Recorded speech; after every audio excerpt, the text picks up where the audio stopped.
A state grant will help reduce coastal erosion in Barnstable. Town officials want resident input on a project to revitalize the east end of Main Street. And the Town Council Roads Committee takes a look back in an effort to move forward with plans to improve private roads. These stories and more on this episode of Barnstable Today. It's Tuesday, June 3rd, 2014. I'm Sarah Mannell.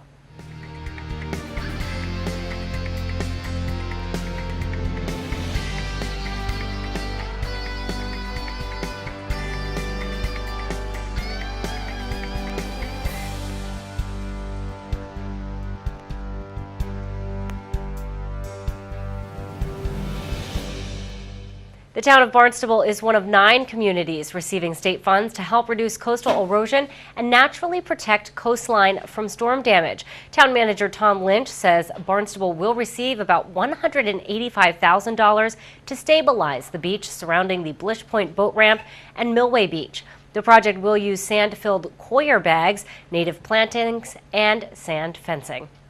Residents and business owners will get another chance to weigh in on the revitalization of the east end of Main Street.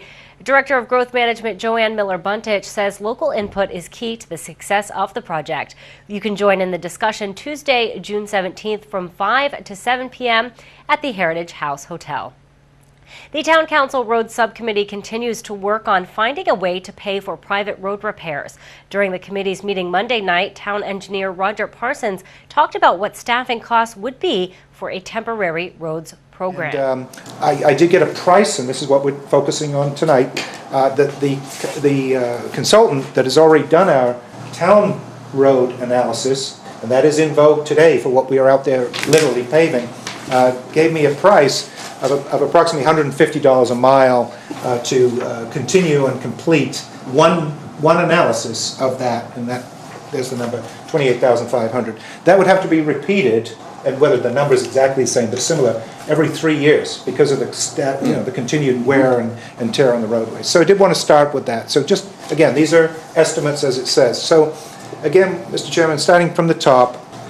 We have to, given the existing temporary repair to private road program, the DPW administers that program. And how we administer that is with a professional, whether it be myself actually working with that system to some degree, or any other professional qualified and competent in that manner.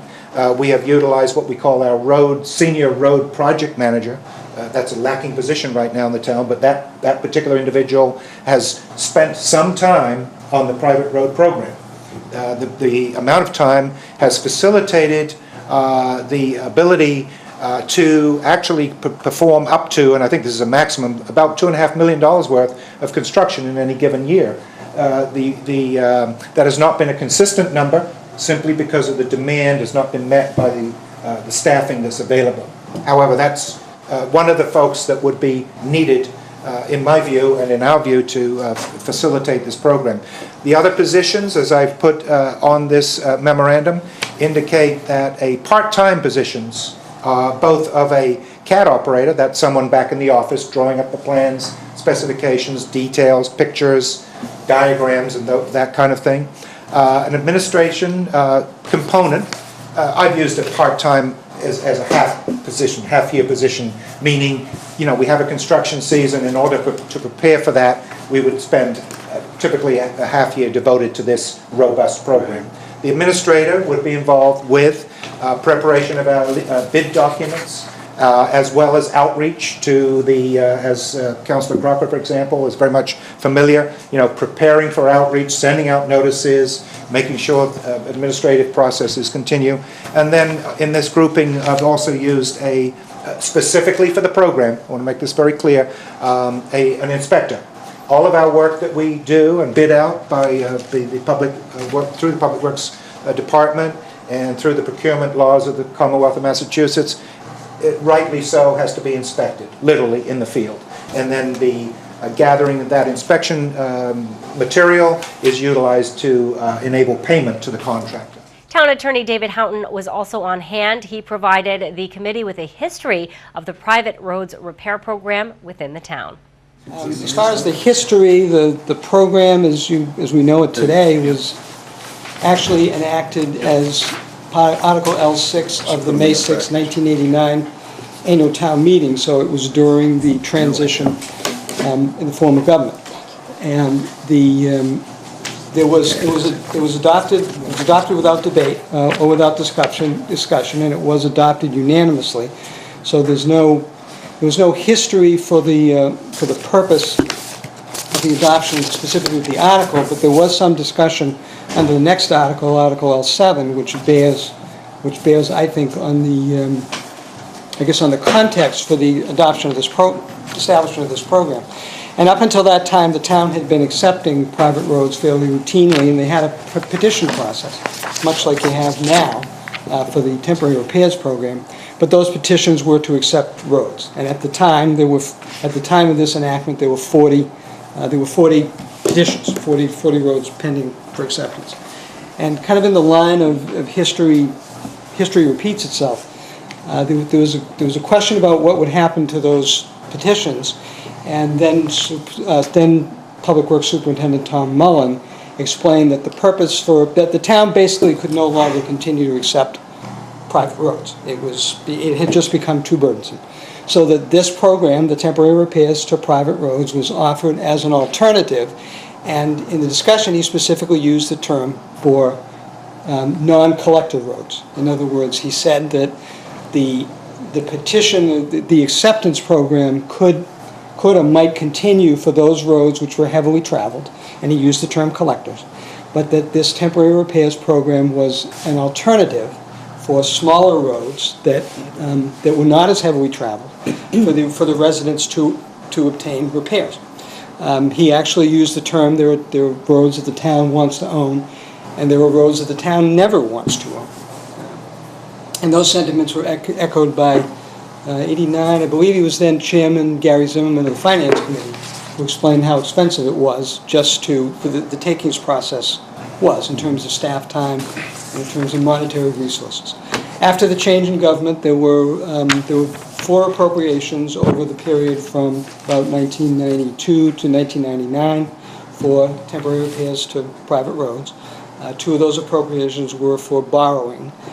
During that time period in 1994, as you know, the town petitioned and obtained a special act, which was Chapter 174, I believe, of the Acts of 1994, to enable the town to borrow for temporary repairs to private roads. And that, as you know, you recently petitioned to have that amended, essentially to turn it into a revolving fund. There was also a petition for a special act in 1992, I think it was 175 of the Acts of 1992, which actually allowed the establishment of betterments, the payback period for betterments. That can be done by the Board of Assessors. So in my opinion, there does not need to be any further special legislation, at least to run the program as it's outlined in the revised guidelines that revised procedures that Mr. Parson provided to you at the last meeting. Specifically, I believe it was Article 6, which dealt with the methods of payment. And we have special legislation on the books that deals with that and governs that. And we have special legislation on the books for borrowing. So in my opinion, we don't need any further special legislation to run the program. The procedures that he provided, which state they were revised in 1995, the revisions may have been the outgrowth of a resolve that the town council adopted in 1994, which requested the DPW commission to come up with a 3-year program for temporary repairs to private roads, and also requested the DPW commission work with homeowners and with residents to essentially administer that program. So that may have been so again, that was a resolve adopted by the town council, a policy resolve. The committee will meet again next month to continue that work. We'll be sure to tune in to our hour-long news program, Barnstable This Morning, weekdays at 7 a.m. On tomorrow's show, we'll talk about parking with Regulatory Services Director Richard Scally, and we'll also talk about the operating budget with Finance Director Mark Milne. Plus, we'll have all the news and information you need. For Barnstable Today, I'm Sarah Mannel.